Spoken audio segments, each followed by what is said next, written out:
Sí, en este cas la pregunta té a veure en el tema sobretot dels convenis singulars.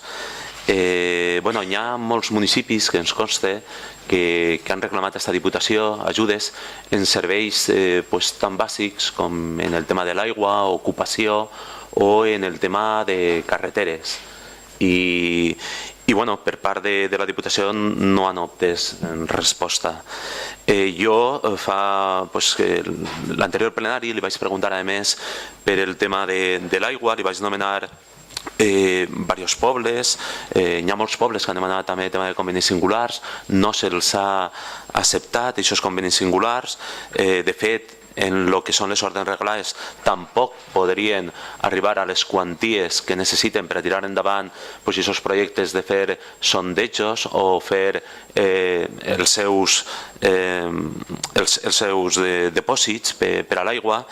I la veritat que en un cas concret, per exemple en el tema de Vilafranca, vostè me va donar una que se sabia la lliçó de manera teòrica, però a la pràctica jo li ficaria un suspès, senyor Moliner, perquè hem tingut que veure com, en aquest cas l'Ajuntament de Vilafranca, davant de la inoperància, en aquest cas, de Confederació de l'Ebre,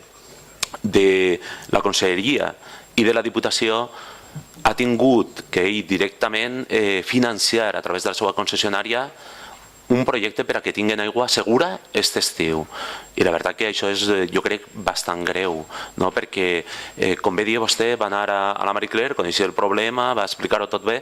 però si l'Ajuntament de Vilafranca, en aquests moments que ha iniciat ja aquest sondeig, no troba aigua abans de l'estiu, doncs lògicament, abans de l'estiu la fàbrica tenia que parar el seu treball. I bàsicament perquè en les ajudes que el senyor Folgado va dir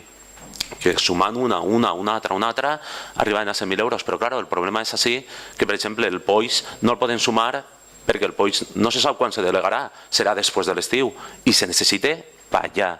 Vull dir, no podem esperar, en aquests casos, a esperar a que isquen les ordres o les ajudes. En aquests casos sí que fa falta aquests convenis